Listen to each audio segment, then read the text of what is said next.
Let's talk forecast. Live pictures over uptown. What's turning out to be a really nice day. Meteorologist Chris Mulcahy here. And Chris, what a difference a day makes, that's for sure. Oh, absolutely. There was no sunshine yesterday. We got all the sun today, and we get to enjoy the 60s for one last day. One of my favorite things about living in the Carolinas is those famous Carolina blue skies, and boy, do we have them today. That is gorgeous right now in K-Town, and we're looking at the mid-60s for our high temperatures today. Very close to 70 degrees in in Chesterfield County, and then the lower 50s up in the mountains. Winds eventually going to shift, and that's going to cause a cool down. Overnight tonight, we're dropping down sub 40 degrees, so back to the chillier status, but this is still above normal. We realistically should be about 32 degrees for a typical low this time in January. Not the case. The upper 30s is still going to be fantastic. Winds coming out of the west, eventually the northwest direction, are going to cool us down for our highs. 35 degrees for your Saturday morning. Pretty close to freezing,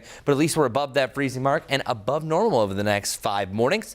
Again, our high temperatures are also going to be a very similar range, but we are going to see a change heading into the back end of the weekend. Tomorrow, just like today as far as sunshine goes, but winds are going to come from a different direction, which is going to cool us down. That's why we have the 50s tomorrow, 50s on Saturday, almost the 40s on Sunday. I think most of Sunday is stuck in the 40s. Maybe we just touched the lower 50s because we got more clouds and we also got that rain potential. But talk about the 40s, boom, the 13th and 14th. So heading into week 3 of the new year, that's where we're going to see that significant cool down. So beep, boop, boop, boop. Our weekend update, we have been crunching the numbers and it looks like Sunday is trending down. Before it was looking to be a very similar day to Saturday, but clouds are going to increase. Rain is possible heading into the evening, and it also could even be here earlier in the day. So this looks to be more of a dreary type day, perfect for staying and watching football. That's what I'm going to be doing as well. And then off towards the west, you are looking at our next wet weather system. So this is the one that could give us rain. I think there's the slightest chance that maybe we see a brief disturbance around the I-40 corridor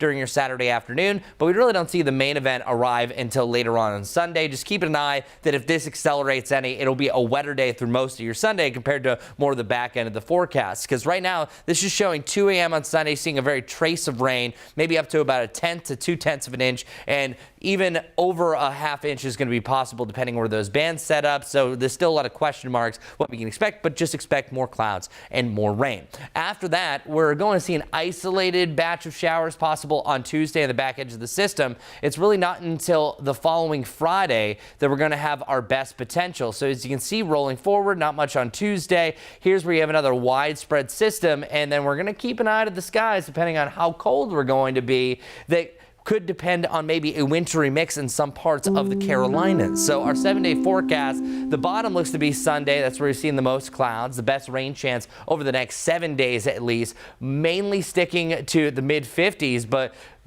plain and simple, our Guy Roofing 7-day forecast is showing one day is standing out from all the rest, and that is today. So enjoy the pick of the week. Love it.